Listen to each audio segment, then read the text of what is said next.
स्वागत है दोस्तों संस्कृत व्यक्ति चैनल में। मैं संगीता पांडे। आज इस वीडियो के माध्यम से हम 10 रूपक की प्रश्नोत्तरी देखेंगे। आगे 2 वीडियो हम 10 रूपक के बारे में डाल चुके हैं दोस्तों। और चलिए हम 10 रूपक की प्रश्नोत्तरी लेकर आए हैं, इस वीडियो के माध्यम से अध्ययन करते हैं। इसका पहला प्रश्न है दोस्तों, 10 रूपक रचयिता को वश। 10 रूपक के रचयिता कौन है? तो पहला ऑप्शन दिया गया है धनंजय, दूसरा आनंदवर्धन, और सी वाला मम्मटा है, और डी वाला भूजा है। तो ये 4 ऑप्शन, सारे क्वेश्चन में 4 ऑप्शन दिए गए हैं और हम चारों ही ऑप्शन के द्वारा 4 आंसर का अध्ययन करेंगे इस वीडियो में। तो 10 रूपक के रचयिता कौन है? जिन दोस्तों ने हमारे 10 रूपक का अध्ययन कर चुके हैं उनको तो मालूम ही होगा कि 10 रूपक की रचना कौन की है, किसने किया है। तो वो है धनंजय। ये बहुत ही आसान क्वेश्चन है दोस्तों। और दूसरा आनंदवर्धन आनंदवर्धन की रचना का क्या नाम है? तो वो आनंद ध्वन्यालोक।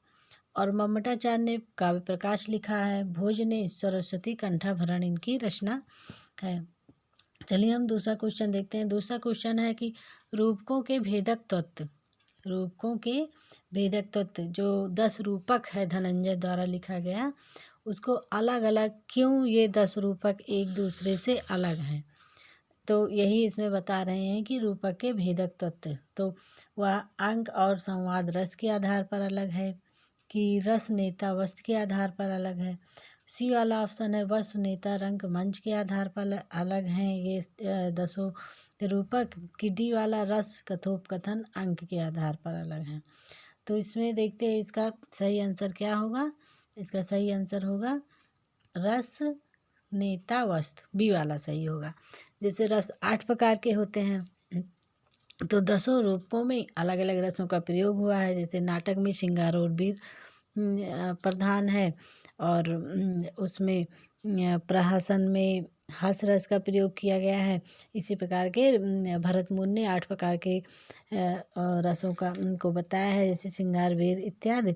और नेता मतलब डायरेक्टर, नायक। जैसे धीर और नायक कितने प्रकार के होते हैं? तो 4 प्रकार के नायक होते हैं। धीरोदत्त, धीर प्रशांत, धीर ललित, ये 4 प्रकार के नायक होते हैं। और वस्तु के आधार पर भी ये 10 रूपक एक दूसरे से अलग है। कथा वस्तु, जैसे कोई कथा ऐतिहासिक हुई किसी की और किसी की काल्पनिक हुई। तो जैसे उसका नायक धीरोदत्त हुआ नाटक का, और प्रकरण का धीर प्रशांत नायक हुआ। तो नायक के आधार पर, नेता के आधार पर भी ये एक दूसरे से अलग हैं। फिर कवि कह रहे हैं कि कवि ने जो 10 प्रकार के रूपकों को बताया है, उनमें भेदक तत्व इस प्रकार है कि डिम्ब समूहाकार से अलग है, नाटक प्रकरण से अलग है। ये सभी एक दूसरे से अलग हैं रस नेता वस्तु के आधार पर। नाटक में वीर श्रृंगार प्रधान होता है, जबकि प्रहसन में हास्य की प्रधानता होती है। कथा वस्तु के आधार पर किसी की काल्पनिक होती है और किसी की ऐतिहासिक। जैसे अभिज्ञान शाकुंतलम नाटक हुआ, या ऐतिहासिक पर आधारित है। दुष्यंत और शकुंतला, ये नायक नायिका, ये सब काल्पनिक नहीं है, ऐतिहासिक हैं, इतिहास से लिए गए हैं।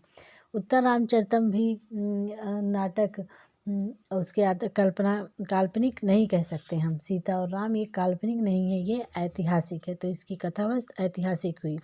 जबकि प्रहसन, यहाँ मृग, ये सब काल्पनिक हैं, काल्पनिक पर आधारित हैं। तो चलिए हम तीसरा क्वेश्चन देखते हैं दोस्तों। तीसरा क्वेश्चन है 10 रूपक में प्रकाश हैं।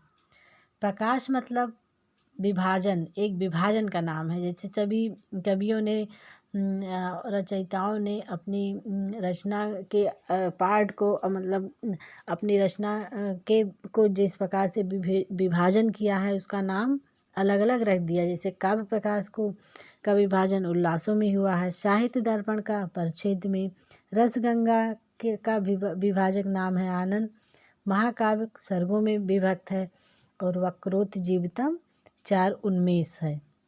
नाट्यशास्त्र में 36 अध्याय हैं, चंद्रलोक में 10 मयूख हैं। ये सभी बहुत ही इम्पॉर्टेंट है और परीक्षाओं में आने वाले क्वेश्चन हैं। इन्हें हमें ज़रूर ही याद कर लेना चाहिए, रट लेना चाहिए। चौथा तो इसमें 10 रूपक कितने प्रकाश हैं? इसमें 4 प्रकाश हैं। यह आंसर है। चलिए हम चौथा देखते हैं। चौथा क्वेश्चन देते हैं। आरंभ, यत्न, प्राप्ति, आशा, नियताप्त और फलागमन, ये क्या है? इस क्वेश्चन में पूछ रहा है ये क्या है? या अर्थोक्षेपक है कि अर्थ प्रकृतियाँ हैं, संधियाँ हैं कि कार्य अवस्थाएँ हैं? तो ये 4, क्योंकि 5 अर्थोक्षेपक भी 5 है, अर्थ प्रकृतियाँ भी 5 होती हैं, संधियाँ भी 5 होती हैं और कार्य अवस्थाएँ भी 5 होती हैं।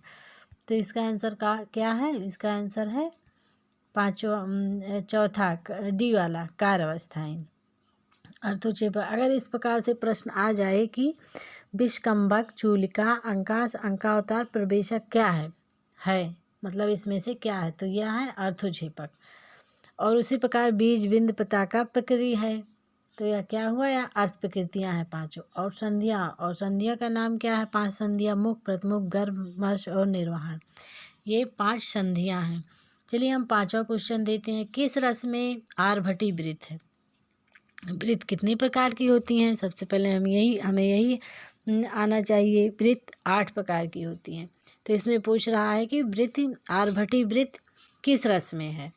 रौद्र रस में है कि श्रृंगार में है कि वीर में है कि अद्भुत में है? तो आर्भटी, इसका आंसर हुआ आर्भटी वृत्त रौद्र रस में है। और श्रृंगार रस में कौशिकी वृत्त है। वीर रस में सात्विकी वृत्त है। तो बचा कौन सा? अद्भुत रस हुआ। तो ये भी क्वेश्चन बनता है कि भारतीय वृत्त किस किस में होती है? तो भारतीय वृत्त एक ऐसी वृत्त है जो सभी में पाई जाती है, सार्वजनिक होती है। तो अद्भुत में, अन्य सभी रसों में, सब में भारतीय वृत्त पाई जाती है। और चलिए हम 6वां क्वेश्चन देखते हैं। उन्मादा है, उन्मादा अस्ति, उन्मादा क्या है? विभाव है, अनुभाव है, संचारी भाव है कि व्यभिचारी भाव है? तो व्यभिचारी भाव 33 प्रकार के होते हैं। उनमें से उन्माद भी एक व्यभिचारी भाव है।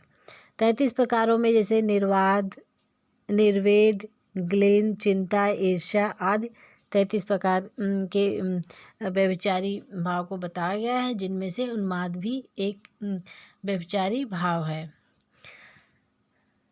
व्यभिचारी भाव विभाव, अनुभाव, संचारी और व्यभिचारी के योग से ही जो स्थायी भाव होता है वही रस होता है। चलिए हम 7वां क्वेश्चन देखते हैं। 7वां क्वेश्चन है। वस्तु च द्विधा इत केन ग्रंथेन संबंधो अस्त? वस्तु च द्विधा या किस ग्रंथ से संबंधित है? तो इसका आंसर ऑप्शन में दिया गया है 4 ऑप्शन। पहला काव्य प्रकाशी, दूसरा 10 रूपकेन, तीसरा साहित्य दर्पण, चौथा रसगंगा धरेन। तो इसमें कौन सा हुआ? वस्तु च द्विधा। तो यहाँ क्या हुआ? क्या है? 10 रूपक। इसका आंसर चारों में से क्या हुआ? वह है 10 रूपक। 10 रूपक की लाइन ली है। ऐसे भी क्वेश्चन बनता है कि वस्तु च द्विधा, मतलब यह भी हो सकता है कि वस्तु कितने प्रकार की होती है? वस्तु 2 प्रकार की होती है। कथा वस्तु 2 प्रकार की होती है। पहली आधिकारिक, दूसरी प्रासंगिक कथा वस्तु। अब चलिए हम देखते हैं 8वां क्वेश्चन। 8वें क्वेश्चन में है फलार्थ भी प्रारब्धस्य कार्यावस्था कति सन्ति? फलार्थ भी अर्थात फल को चाहने के लिए कार्यावस्थाएँ कितनी होती हैं? तो अभी हमने ऊपर वाले क्वेश्चन में देखा कार्यावस्था के बारे में, चौथे ही क्वेश्चन में, कि कार्यावस्थाएँ कितनी होती हैं। चलिए आगे हम देखते हैं इसका ऑप्शन।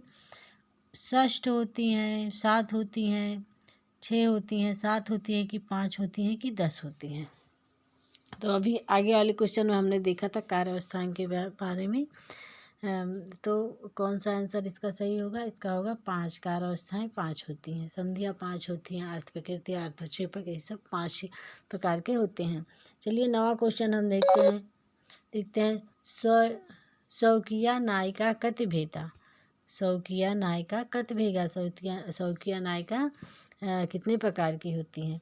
तो ऑप्शन देखिए। ए वाला एकादश, बी वाला त्रयोदशम, सी वाला चतुर्थदश और डी वाला अष्टदश। तो नायिका कितने प्रकार की होती हैं?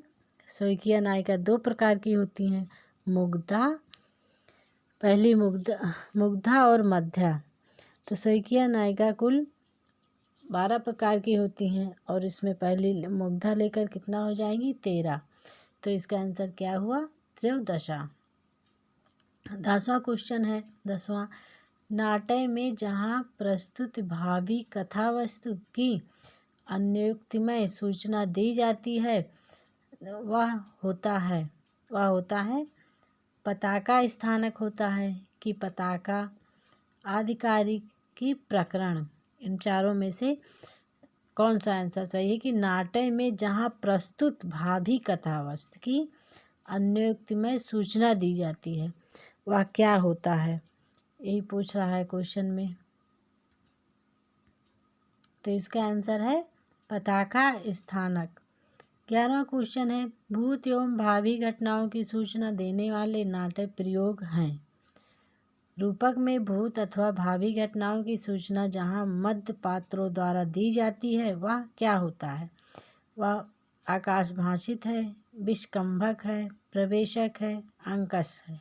तो इसका आंसर कौन होगा? इसका आंसर बी वाला होगा, विषकंभक। तो मित्रों, आज की वीडियो में हमने 10 रूपक के 11 क्वेश्चन को हल किया। तो दोस्तों, यह हमारा वीडियो आपको कैसा लगा हमें कमेंट करके अवश्य बताएं और वीडियो को लाइक एंड सब्सक्राइब करना मत भूलें। हमारे सभी दोस्त ऐसे हैं कि वीडियो देख लेते हैं लेकिन उस पर ना तो कमेंट करते हैं और ना ही लाइक सब्सक्राइब करते हैं। तो मित्रों, प्लीज़ पूरा वीडियो देखिए और उस पर कमेंट भी लिखिए, कोई मिस्टेक लग रहा हो वो भी बताइए और लाइक एंड सब्सक्राइब मत भूलो दोस्तों करना। और कल हम फिर किसी अन्य वीडियो के साथ मिलते हैं, तब तक के लिए नमस्ते।